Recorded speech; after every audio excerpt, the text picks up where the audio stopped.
कोई प्रथा नहीं है, उसके बावजूद भी क्यों जलाया जाता है? या फिर कब से जलाने की शुरुआत हुई है? या फिर इसको जलाने से क्या फायदे होते हैं लोगों को?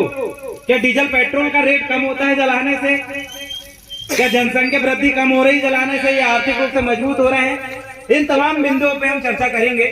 तो आपके मोटे तौर पे हम सर्वप्रथम इनका परिचय जान लेते हैं कि आज क्या जरूरत पड़ी कि इस गोंडवाना को मानने वाले लोग, इस गोंडवाना भूभाग में रहने वाले युवा साथी जो पीला गमछा डालते हैं, जो जय सेवा जय गोंडवाना बोलते हैं, आज वो समुदाय, उसी के साथ साथ एसटी एससी ओबीसी के कुछ ऐसे बुद्धिजीवी समुदाय या फिर बुद्धिजीवी लोग हैं जो वामचेक जैसे बुद्धिजीवी संगठनों से जुड़े हुए हैं और जो कहीं न कहीं एक अपना इतिहास जान चुके हैं, ओबीसी एसटी एससी के लोग, जो आज अचानक रावण को महान पुरखा बोलने लगे, जगह जगह उनको पूजने लगे। आखिर वो है कौन रावण? आपने जो टीवी पिक्चरों में देखा है, क्या वैसे रावण है? आप लोगों ने कुछ किताबों में पढ़ा, क्या ये वैसे रावण है? या फिर आपने अपने कुछ सियाने के बुजुर्ग के मुंह से सुने क्या ये वैसे रावण है? हम इन रावण के बारे में किसी धर्म की बुराई ना करते हुए, किसी आस्था के ऊपर ठोस ना पहुंचाते हुए, हम अपने रावण की बात करेंगे और उस इतिहास को मैं आपको बताऊंगा। तो मैं आपसे आशा करता हूं कि आप मेरी बात को ध्यान से सुनेंगे और मैं जो बात आपके समक्ष बोलूंगा प्रामाणिक के साथ बोलूंगा। सर्वप्रथम हम ये जान ले कि हमारे समक्ष जो भी पहुंचाया गया, लिखा गया, क्या वो 100% सत्य है? एग्जाम्पल के तौर पर ये मैंने रजिस्टर लेके आया हूँ। इस रजिस्टर में मैं कुछ चीज लिख देता हूँ, क्या वो 100% सही है? हाँ या नहीं?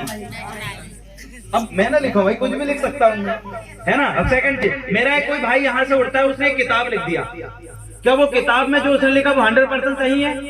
नहीं है। हम कोई लिखी हुई चीज को अगर पढ़ते हैं, कोई टीवी में अगर मेरा कोई भाई वीडियो बना देता, कोई स्टोरी बना के उसने चला दिया, वो स्टोरी उसमें जो चलाया है और वो एक पिक्चर बना दिया, वो पिक्चर जो उसने बनाया है, तो वो पिक्चर 100% सही हो सकती है? हाँ या ना में जवाब दीजिएगा तभी। राहुल, हाँ या ना? क्या वो 100% सही हो सकती है? अब बात होती है कि हमने कोई किताब में पढ़ा, टीवी में पिक्चर देखा, अब वो कब सही और गलत होगी ये बात आपको समझना पड़ेगा। दो प्रकार के लोग होते हैं, एक किताबों में पढ़ा और एकदम से मान लिया ये बिल्कुल सही है, और ऐसे लोगों को मैं अंधभक्त कहता हूँ। क्या कहता हूँ? जोर से बोल के बताओ। ये देव रावण ने भड़बड़ भड़बड़ बोला और सामने हमने दंदन दंदन उसको सही मान लिया, वो अंधभक्त है। चाहे आप मेरी बात हो, किताब में लिखी बात हो, टीवी में दिखाई गई बात हो, या ये देव रावण स्वयं बोल रहा है वो बात हो, अगर उसको आप तुरंत सुनते हो, तुरंत अमल कर लेते हो, तुरंत सही मान लेते हो, तो वो अंधभक्ति है। तो क्या है जो अंधभक्ति नहीं है, इसके बारे में समझिए। मैंने जो बात बोला उस बात को आपने विचार विमर्श किया। क्या किया? क्या किया? मैंने जो बात बोला या जो आपने किताब में पढ़ा या जो आपने टीवी में देखा, उसको आपने विचार और विमर्श किया। विचार विमर्श करके अगर आपको लगता है वो चीजें सही है तो आप उसको सही मानिए। अगर विचार विमर्श विश्लेषण तर्क वितर्क करने के बाद अगर आपको लगता है वो चीज गलत है तो उसे आप गलत बोले। इसको कहते हैं बुद्धिमता। क्या कहते हैं इसको? बुद्धिमता। क्या कहते हैं? तो आपको अंधभक्त नहीं बनना, बुद्धिमान बनना है। क्या नहीं बनना है? बुद्धिमान। क्या नहीं बनना है? अंधभक्त। जोर से बोलो, क्या नहीं बनना है? अंधभक्त। क्या बनना है? बुद्धिमान। तो भाई चारों तरफ अंधभक्त घूम रहे कुछ लोग। मैं बन गया बाबा, देव रावण मलावी बन गया बाबा, और एक बंदा ने मेरा भक्त बन गया, उसने बोला कि बाबा देव रावण मलावी का जो पैर पड़ेगा 500 रुपए रखेगा, उसके पिछले 2 साल के अंदर नौकरी लग जाएगी। कुछ लोगों ने सुने और मान लिए, 100 लोगों ने पैर के नीचे 500 रुपए रखे, उसमें 2 लोगों की नौकरी लग गई। 100 लोगों में पैर के नीचे मेरे 500 रुपए के 2 लोगों की नौकरी लग गई। 98 लोग बेरोजगार। कितने लोग बेरोजगार? 98। अब वो 2 लोग मेरे रोल मॉडल, उनका फोटो बड़ा बड़ा पर्चा में यहाँ लगवा देंगे।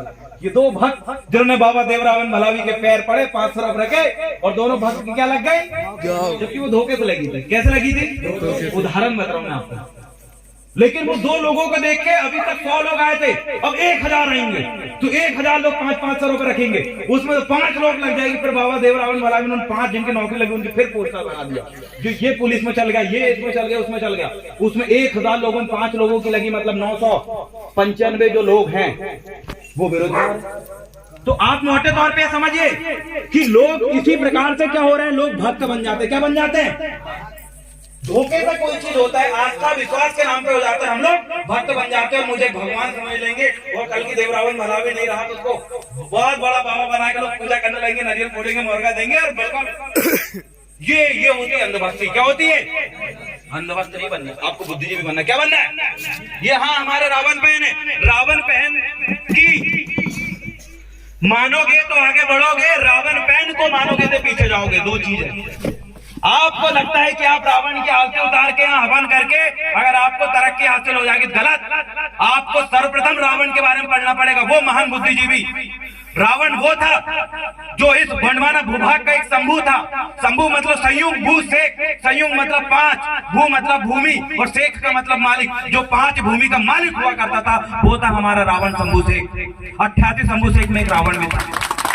रावण के पास वो ज्ञान थे, वो ज्ञान से परिपूर्ण था।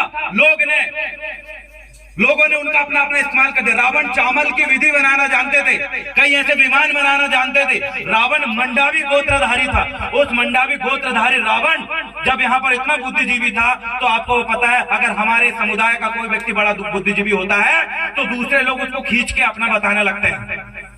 और कुछ लोग रावण को ब्राह्मण कहते हैं। क्या कहते हैं? ये ब्राह्मण है। अरे मैं ये कहना चाहता हूं, अगर रावण ब्राह्मण था तो लज्जित रूप से आप पोला ग्राउंड में क्यों जला रहा है? एक ब्राह्मण समुदाय का व्यक्ति भी उस रावण को जल रहा है। अगर ब्राह्मण होता तो वो जलाते नहीं। रावण की अगर हम बात करते हैं, रावण मंडावी थे, रावण को जलाने की प्रथा कब से शुरू हुई है? 1969 के बाद से शुरू हुई है। हद से 100 साल हुए, इससे ज्यादा नहीं हुए। रावण कब से जलाया जा रहा है? सिर्फ 100 साल से। लेकिन खंडेरा पूजा हम कई हजारों साल से कर रहे हैं। कौन सा पूजा? हम बोलते हैं गढ़वीर फहराना। खंडेरा में हम मेघनाथ पूजा कब से कर रहे हैं? रावण दहन शुरू होने से कई साल पहले से हम कर रहे हैं। छिंदवाड़ा पोला ग्राउंड में हमारे मेघनाथ खंडेरा बाबा है। खंडेरा में हम रावण की पूजा करते हैं और उसी में लंका गढ़ राजा रावण और लंका गढ़ रानी मंदोदरी दाई की हम पूजा आज से नहीं 1000 साल से भी पुराने पहले से कर रहे हैं। और उसके बाद रावण दहन की प्रथा शुरू हुई है। तो हमारे पुरखा, जिस जगह हम हमारे पुरखा का सम्मान करते हैं, जिस जगह हम उनको पूजते आ रहे हैं, और वहीं दूसरी जगह अगर हमारे पुरखे को जला गया, हम बर्दाश्त करते हैं? बर्दाश्त करेंगे? नहीं करेंगे, हमें बर्दाश्त नहीं होता। लेकिन फिर भी लगातार कई लोगों के माध्यम से हमारे पुरखा रावण को जलाया जा रहा है। जबकि ये वो पुरखा थे जो सिर्फ एक व्यक्ति को मानते थे, पूजते थे, उनके जीवन को अमल करते थे, अनुसरण करते थे। शंभु शेख को माना करते थे। हमारे 88 शंभु शेख हुए हैं गोंडवाना भूभाग में। कितने? शंकर भगवान कितने थे? सुनो, अब देखो जवाब। शंकर भगवान कितने हैं? अब 2 इतिहास बताऊंगा आपको। एक यहाँ आदिवासियों का, इस कोयतुरियन व्यवस्था, गोंडवाना व्यवस्था को मानने वाले लोगों का इतिहास, और एक वो इतिहास जो बाहर के लोगों ने आके लिखा था। दोनों इतिहास पे बात करिए। शंकर कितने थे? उनके हिसाब से शंकर एक है और शंभु एक है। किनके हिसाब से? दूसरे लोगों के हिसाब से जो कुछ भी नहीं जानते यहाँ के बारे में। जानते हैं क्या वो लोग? कुछ जानते हैं क्या? अगर जानते तो उनसे पूछ के आप साधदेव वाले, साधदेव का नाम बताओ। जानते हैं वो क्या? जानते हैं वो आपके बारे में? यहाँ कोई ऐसे समुदाय का व्यक्ति, उसके गोत्र है, गोत्र किसने बनाया वो पूछ के आओ। कोई नहीं जानता। सिर्फ ये गोंडी भोंडा पंडा और कोया पुनम को मानने वाले लोग जानते हैं। क्यों? क्योंकि उनके बारे में आज तक कोई संपूर्ण नहीं जान पाया, इसीलिए आदिवासियों पे लोग PhD करते हैं। तो वही रावण की मैं आज बात कर रहा हूँ जो इस गोंडवाना भूभाग में सिर्फ शंभु को मानते थे, शंकर भगवान को मानते थे। अरु शंभु, अरु को मतलब गोंडी में 88 होता है। 88 शंभु को जो थे उनको शंभु की उपाधि दी गई थी। कितने शंभु थे? 88। कितने? और रावण सिर्फ किसकी पूजा करते थे? किनकी? और किसी की पूजा क्या करते थे? क्या? क्योंकि इस भूखंड में सबसे बुद्धिमान व्यक्ति को शंभु बनाया जाता था। किसको बनाया जाता था? जो त्रिशूल का मतलब जानता है। यहाँ त्रिशूल है क्या? त्रिशूल का मतलब क्या होता है? लोगों से पूछिए, लोगों को अर्थ पता नहीं होगा। लेकिन इस गोंडी परंपरा, इस गोंडी पारसी, पाना पारसी भाषा बोलने वाले लोग त्रिशूल का मतलब जानते हैं। कितनी बड़ा आप मौलवी से पूछ लीजिए, पादरी से पूछ लीजिए, या ब्राह्मण धर्म को मानने वाला पंडित से पूछ लीजिए, त्रिशूल का मतलब क्या होता है वो नहीं बता पाएंगे। हमसे पूछिए त्रिशूल की शुरुआत कब से हुई, किसने बनाया, वो तक एक एक चीज का इतिहास आज गोंडवाना के इतिहास में, आदिवासियों के कबीलाई प्रथा को मानने वाले लोगों के इतिहास में वो चीज दर्ज है। वो बात अलग है कि कोई नहीं जानता उनके बारे में। त्रिशूल का मतलब होता है मूंद सूल शरीर का मार, शारीरिक बौद्धिक और मानसिक का मार। शारीरिक बौद्धिक और मानसिक रूप से जो व्यक्ति मजबूत होता है, जो व्यक्ति परंगत हो जाता है, जो व्यक्ति बहुत आगे निकल जाता है उस व्यक्ति को इस गोंडवाना भूभाग में, इस सयुंगार द्वीप में, इस गंडो द्वीप में उसको वहां शंभू बनाया करते थे। और ऐसे ही हमारे टोटल 88 शंभू ने कहां राज करे हैं? चौड़ागढ़ में। कहां राज करें? चौड़ागढ़। गढ़ का मतलब क्या होता है? लोगों से पूछिए, पता नहीं होगा। गढ़ व्यवस्था की शुरुआत क्या होती है, कोट व्यवस्था की शुरुआत क्या होती है, नार व्यवस्था की शुरुआत क्या होती है, ये हम लोगों को पता है। जो कोयतुर व्यवस्था रही है वो गढ़ व्यवस्था के हम जनक रहे। ऐसे बड़े बड़े किताबें, बड़े बड़े ऐतिहासिक प्रमाण हमारे पास है। तो मोटे तौर पे आज हम यहाँ पर आपने रावण के बारे में मैं आपको बताने के लिए यहाँ पर आया था।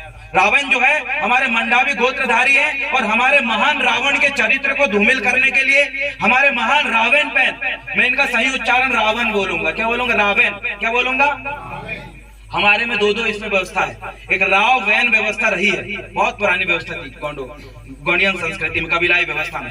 राव पैन व्यवस्था का अपना एक जैसे कि हमारे लोग यहाँ बंडा भरते हैं ना, बंडा भरना बोलते हैं। जो लोग पुराने सियाने दाऊंगे बंडा भरते हैं। बंडा कोई दूसरे लोग भरते हैं कि नहीं आप पूछ रहे हैं, किसी को पता नहीं होगा, सिर्फ हम लोग भरते हैं। क्यों? वो हमारे राव पैन उनको पता है, वो दादी को पता है, वो दादी को पता है, दादी को पता होगा, जो सियाने हैं उनको पता होगा। आज नहीं भर रहे हैं ना दादी, इसलिए नहीं भर रहे क्योंकि आज के लोगों ने अपना धर्म संस्कृति बदल दी है। पुराने पुरखे महान थे जिनको गंडा बनना और जवारे कैसे बोलते हो नहीं पता होगा, सियाने को पता होगा। मैं जो बात करूँ ना बहुत प्राचीन बात करूँ और वैज्ञानिक बात थी। आज जो भजलिया जमारे आप बोते हो, क्यों बोते हो? हमारे पुरखों ने इसमें परीक्षण किया था। इसमें यह परीक्षण किया था कि अगर हम गेहूं लगाएंगे तो कौन से खेत की मिट्टी सबसे उपजाऊ है, कौन से खेत की मिट्टी कम उपजाऊ है। ऐसे अलग अलग प्रकार के खेत की मिट्टी को इकट्ठा करके उसमें हम गेहूं को लगाते थे और उसको परीक्षण करते थे कि कौन सी मिट्टी में गेहूं सबसे ज्यादा बड़ी है, और उस परीक्षण के हिसाब से हम गेहूं उसके बाद बोते थे। ये हमारे पुरखाओं का योगदान है, पुरखाओं की खोज है। ये राव वैन व्यवस्था के अंतर्गत आती है। वैन मतलब जो जीवित शक्ति और पैन मतलब हम बोलते हैं ना, रावण पेंता सेवा सेवा, रावण पेंता सेवा सेवा। मैंने बोला पैन। पैन का मतलब होता है जो बुजुर्ग हमारे बीच में नहीं है उनको हम पैन बोलते हैं। क्या बोलते हैं? तो रावण हमारे बीच में है क्या, इसलिए हम उनको पैन बोलते हैं। तो अक्सर कर हमारे हर एक जिला में ब्लॉक में ज्ञापन दिए बड़े बड़े कि रावण दहन ना हो। क्यों? क्योंकि इन रावण को हम इतने समय से पूजते आ रहे हैं, हमारी ये परंपरा रही है। रावण गोंगो हमारी परंपरा रही है, रावण दहन परंपरा नहीं है। जिस धर्म के लोग रावण को जला रहे हैं ना, उस धर्म के जो मुखिया है, पंडित है, उनसे पूछिए कि रावण जलाना परंपरा है, प्रथा है, तो वो आपको साफ मना करेंगे रावण जलाना ना परंपरा है ना प्रथा है। लेकिन रावण को पूजना हमारी परंपरा और प्रथा है। तो हमारी परंपरा और प्रथा का अपमान किया जा रहा है। चाहे तो हम इसके ऊपर बड़े कानूनी रूप से हम आंदोलन कर सकते हैं, हम रोक लगा सकते हैं, लेकिन हमारी ये सादगी है कि हम कभी किसी को डिस्टर्ब नहीं करते। हमारा मानना है भाई तुम जला रहे हो ना जलाओ, लेकिन ये भी देख लो कि वही समुदाय जो रावण की पूजा करता है और उसी समुदाय का मुखिया, उसी समुदाय का पुरखे को आप जला रहे हो। मतलब आप सिर्फ रावण नहीं जला रहे हो, आप यहाँ के रहने वाले, रावण को मानने वाले जो आदिवासी है, रावण को मानने वाले जो ST SC OBC के लोग हैं, उनकी आस्था को भी आप जला रहे हो। तो उनकी आस्था का अपमान है रावण जलाना। गांव गांव आज इस मंच के माध्यम से मैं बताना चाहता हूं, हम हर गांव में आगामी समय में रावण की प्रतिमा स्थापना करने वाले और प्रतिमा स्थापना करके हम ये सीख ग्रहण करने वाले हैं कि हमारे पुरखा महान थे, जिनको आज राक्षस और खलनायक के रूप में हमारे समक्ष प्रस्तुत किया गया है। वो राक्षस और खलनायक नहीं थे, उनका इतिहास बड़ा महान था। षड्यंत्र पूर्वक जिस प्रकार से हमारे पुरखों का आज लज्जा भंग किया जा रहा है, अपमान किया जा रहा है, वो हम अब बर्दाश्त नहीं करेंगे। क्यों? क्योंकि आदिवासियों का जो इतिहास रहा है वो लिखित इतिहास नहीं रहा, वाचिक इतिहास रहा है। वाचिक इतिहास मतलब वो अम्मा को पता होगा, हमारे जो पहले जो सियाने थे वो जो गाना था, जो बड़ी बड़ी कहानी थी ना, उसको जो है गीत के माध्यम से रटवा देते थे। किसके माध्यम से? किसके माध्यम से? जो गीत है उसके माध्यम से। जो रेला पाटा हमारे रहे हैं, गोंडी समुदाय के जो गीत रहे हैं, हर एक आदिवासियों में हर एक सभ्यता में अपने अपने गीत रहे हैं, हर एक समुदाय में रहे हैं। उन गीतों के माध्यम से इतिहास जो है पीढ़ी दर पीढ़ी हम लोग ट्रांसफर करें। मतलब मैंने इतिहास को पढ़ा और उसको गीत के माध्यम से नाचा गाया और अपने आने वाली संतान को सिखा दिया। मेरी संतान ने उस गीत को, उस इतिहास को सीखा, उसको गाया, उसके आने वाली संतान को सिखा दिया। मतलब हमारा इतिहास जो है किताबों में नहीं लेके हम लोगों ने गीतों के माध्यम से समझो। इसलिए हमारे सामने बड़े ध्यान से गीत सुनते हैं और उस गीत में बोलते हैं अरे ये शंभू, है ना। तो ये शंभू से लेके तमाम देवधामियों का इतिहास हमारा जो है गीतों में है, और गीतों में इसलिए है, और वो अक्सर करके इन गीतों में मिलेगा, आपको हिंदी के गीतों में नहीं मिलेगा, नहीं मराठी के गीतों में नहीं मिलेगा। हमारे पुरखों का जो इतिहास है आपको गोंडी के गीतों में मिलेगा, गोंडी भाषा में जो गीत है उसमें मिलेगा। क्यों? क्योंकि जो गोंडी भाषा जानता है वही हमारा इतिहास जान सकता है, और जो गोंडी भाषा नहीं जानता वो हमारा इतिहास नहीं जानता। और कहीं ना कहीं हमारे जो युवा साथी है उन्होंने इस इतिहास को नहीं जान पाया है, उसकी सबसे बड़ी वजह हम लोग अपनी भाषा को नहीं सीख पाए। हमारी जो जननी रही है हमारी भाषा, उसको हम नहीं सीखे, और नहीं सीखे इस वजह से हमें इतिहास नहीं पता है। आज जगह जगह हमने महिषासुर को देखा, दुर्गा जी के साथ उनको ऐसा मारते हुए दिखाया गया, महिषासुर दिखाया गया ना। मुझे बताइए अम्मा, भैंसासुर अपने खेत में है क्या? नहीं, खेत में भैंसासुर को पूछते हैं कि नहीं अम्मा? हाँ बोल रहे हैं। जो सियाने वहां पर पीछे बैठे हैं उनसे मैं पूछना चाहता हूँ, भैंसासुर को खेत में पूछते होगे नहीं, खेत में है क्या भैंसासुर? है ना। कब से पूछ रहे हैं? हाँ, कब से पूछ रहे हैं? बहुत पहले से पूछ रहे हैं। किससे? अब सोच के देखो, वो पहले से चली आई भैंसासुर को पूजने वाली, महिषासुर बोलते हैं उनको पूजने वाली परंपरा, और वही भैंसासुर को दुर्गा जी के साथ ऐसे मारते हुए दिखाया गया। मतलब आपका जो पुरखा जिसको आप खेतों में पूजते हो उसको दुर्गा जी के साथ ऐसे मारते हुए दिखाया गया, उसको आप नहीं। वही तो बात है, महिषासुर हमारे खेत में है और उनका अपमान क्यों? इसलिए हमने प्रशासन से मांग रखा था कि दुर्गा प्रतिमा कोई भी अगर बनाता है तो दुर्गा प्रतिमा बनाए, हमें दिक्कत नहीं है, लेकिन हमारे महिषासुर को अपमानजनक रूप में उसमें ना दिखाया जाए। महिषासुर हमारे 14 परगना के हम राजा बोलते हैं। महिषासुर वो महान राजा थे, शंभू के सबसे मुख्य सेनापति के रूप में महिषासुर थे। महिषासुर वो थे जो कभी महिलाओं पे हाथ नहीं उठाते थे, उनके शासन काल में कोई भी पुरुष महिला पे हाथ नहीं उठा सकता था। ऐसे नियम कानून बनाने वाले हमारे महान महिषासुर पुरखा थे। आज के समय महिला लोग पिट रही है, लेकिन जिस समय हमारे महिषासुर का शासन चलता था उस समय कोई भी महिलाओं के ऊपर हाथ नहीं उठाता था। ऐसे महान पुरखे थे महिषासुर, और उनका अपमानजनक रूप में अभी दिखाना ये हमारे लिए निंदनीय है। अगर हम अपना इतिहास बताएंगे तो जो दुर्गा को मानने वाले लोग उनको बुरा लग जाएगा। इस वजह से इसलिए मैं बोलता हूँ कि यार मंच के माध्यम से मैं किसी का अपमान नहीं करना चाहता। महिषासुर का अलग हिस्ट्री रही है, अलग इतिहास रहा है महिषासुर का, लेकिन आज जिस प्रकार से हमारे पुरखों का अपमान हो रहा है हम बर्दाश्त नहीं करेंगे। क्योंकि दुर्गा प्रतिमा स्थापना की शुरुआत बंगाल से हुई है, और बंगाल में जो बाल गंगाधर तिलक जी थे उनने कब से शुरू किया उससे देख लीजिए। हम महिषासुर को कई साल पहले से मानते आ रहे हैं, दुर्गा स्थापना अभी से शुरू हुई है। हम रावण गोंगो कई साल पुराने से मानते आ रहे हैं और उनका दहन अभी से शुरू हुआ है। और तो जिस चीज का हम पूजा करते हैं, सम्मान करते हैं, उसका बाद में अपमान क्यों किया जा रहा है? क्यों आपके सामने उनको गलत, उनके चरित्र को गलत रूप में प्रस्तुत किया जा रहा है? मेरा ये सवाल है। चलो मानते कि भाई रावण दहन के बाद में हम रावण पूजा शुरू करते, तो आप हमें बोलते हैं कि जो आदिवासी पगला गया, सटिया गया है, हम रावण दहन कर रहे हैं और रावण की पूजा कर रहे हैं। आप कब बोलते हैं? जब आपका रावण दहन पहले और रावण पूजा हम बाद में करते हैं, जबकि हम रावण पूजा बहुत पहले से शुरू किए हैं, बाद में आपने रावण दहन शुरू किया। मतलब इसमें हमारा अपमान किया जा रहा है। महिषासुर गोंगो, महिषासुर को खेतों में हम कई सदियों से, हजारों साल से हमारे पुरखों के साथ पूजते आ रहे हैं। बाद में दुर्गा जी के साथ महिषासुर को गलत रूप में दर्शाया जा रहा है। ये कुल मिलाकर हमारा अपमान है। इसलिए हम बार बार ये कहते हैं कि भाई अपमान सहन हम नहीं करेंगे। छिंदवाड़ा जिले में 60% से ज्यादा आदिवासी है। जिस दिन आदिवासी छिंदवाड़ा में एक आदिवासी अपने गांव से उठ के चला गया ना, पूरा छिंदवाड़ा को बंद कर देंगे, एक दिन दुकान खुलने नहीं सकते, इतनी पावर है हमारी। लेकिन हमारी सादगी देखिए, हमारी सादगी देखिए, हम कभी खुल के इतना किसी का विरोध नहीं करें, लेकिन हम चाहते हैं, हम ये चाहते हैं कि भैया हम उतना खुखार हमें मत बनाओ। हम यही चाह रहे हैं। जिस दिन आदिवासी खुखार बना ना, तो 12 लाख से ज्यादा आदिवासी है छिंदवाड़ा, और जिस दिन आदिवासी खुखार हुआ तो लोगों को राक्षस और सब कुछ बोलने लगते हैं, क्योंकि हम अपने अवतार में आ जाते हैं। तो इसलिए मैं यही कहना चाहता हूं भाई, असुर जो समुदाय है, महिषासुर असुर जो समुदाय है, भारतीय संविधान में एक असुर जनजाति है जिसको आदिवासी कहते हैं। क्या कहते हैं?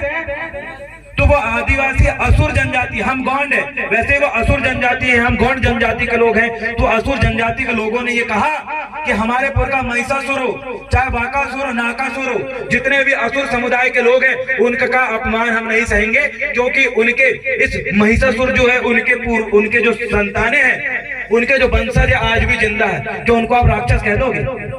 किसी आदिवासियों के अगर आप राक्षस कहते हो, उनके स्वाभिमान के साथ अगर खिलवाड़ करते हो, ऐसी कंडीशन में भारतीय संविधान का अनुसूचित जनजाति अनुसूचित जाति अत्याचार निवारण अधिनियम 1989 के अंतर्गत सजा हो जाएगी, 3 महीने जमानत भी नहीं होगी, वो भी करवा सकते हैं हम लोग। सादगी देखिए, हमने करवाया नहीं है किसी को। हम संविधान भी हमारे साथ है और आदिवासियों की अपनी क्षमता भी उसके साथ है। आदिवासी इस देश का मालिक रहा है। भारतीय संविधान से साथ साथ सुप्रीम कोर्ट के कई बड़े बड़े जजमेंट ये कह चुके हैं कि आदिवासी इस देश का मालिक है। आदिवासियों के ऊपर हाथ अगर कोई उठाता है तो एट्रोसिटी एक्ट जैसे एक्ट है उनको तुरंत अंदर डाल देंगे। और इस कंडीशन में ये भी आपको पता होना चाहिए, अगर किसी के ऊपर एट्रोसिटी एक्ट कायम हो गया तो उसको सजा तो होगी ही, गैर जमानती वारंट जारी तो हो गई, लेकिन जैसे वो आदिवासी एट्रोसिटी एक्ट वाला केस जीत जाता है तो उसको 2 से 2.5 लाख रुपए सरकार अपने तरफ से एक अनुदान राशि भी देती है कि तू अपने हक अधिकार के लिए लड़, किसी से धक्के मत है। इतना तक सपोर्ट देती है। कितने मिले? क्या नाम था उसका? रेशम युवनाथी। किसके खिलाफ किया था एट्रोसिटी एक्ट? पटेल, भारत पटेल। कोई रघुवंशी जी थे, उनने हमारे क्या युवनाथी ना, हमारे युवनाथी जी को कोई रघुवंशी जी ने मार दिए थे। क्या कर दिए थे? मार दिए थे। और हमारे युवनाथी जी जब गए कौन सा थाना? देहात थाना। तो देहात थाना में नैतिक चलने लगी, वहां बोले एफआईआर नहीं लिखेंगे तो फर्जी तरीके से एट्रोसिटी एक्ट दर्ज करवा रहे। तो हमने नींद उड़ाए थे। मैं बोला इतने लड़के आएंगे ना, तुम्हारी वाट लगा देंगे, उनको नियम कानून के अंतर्गत हम थाने गए। अगर हमारा व्यक्ति को किसी रघुवंशी समुदाय के व्यक्ति ने मारा है तो उसने संविधान का उल्लंघन किया है। हमारे व्यक्ति जो एफआईआर लिखवाने का, एफआईआर तो लिखना पड़ेगा, नहीं तो मैंने बोला हजारों लोग पहुंच जाएंगे, तुरंत एफआईआर लिखना पड़ा, दबाव डाला। एसपी को फोन लगा दिया तुमने विवेक अग्रवाल सर को, अगर नहीं लिखा गया एफआईआर तो हम वो तांडव करेंगे जो अभी तक किसी ने किया। तुरंत एफआईआर लिखना पड़ा, एट्रोसिटी एक्ट दर्ज हुआ, उस व्यक्ति को सजा हुई और उनको 2.5 से 3 लाख रुपए मुआवजा मिला। ये होती आदिवासियों की पावर है ना। और दूसरी चीजें, जो व्यक्ति को कोई गैर आदिवासी हाथ उठाता मारता है और जो व्यक्ति समझौता करता है, सुनिए, जो व्यक्ति समझौता करता है, समझौता अगर जिस व्यक्ति ने किया उसको हम समाज से बाहर निकालने का भी काम करेंगे। एट्रोसिटी एक्ट वाले मामले में अगर आपने पैसे ले दे के अगर समझौता करे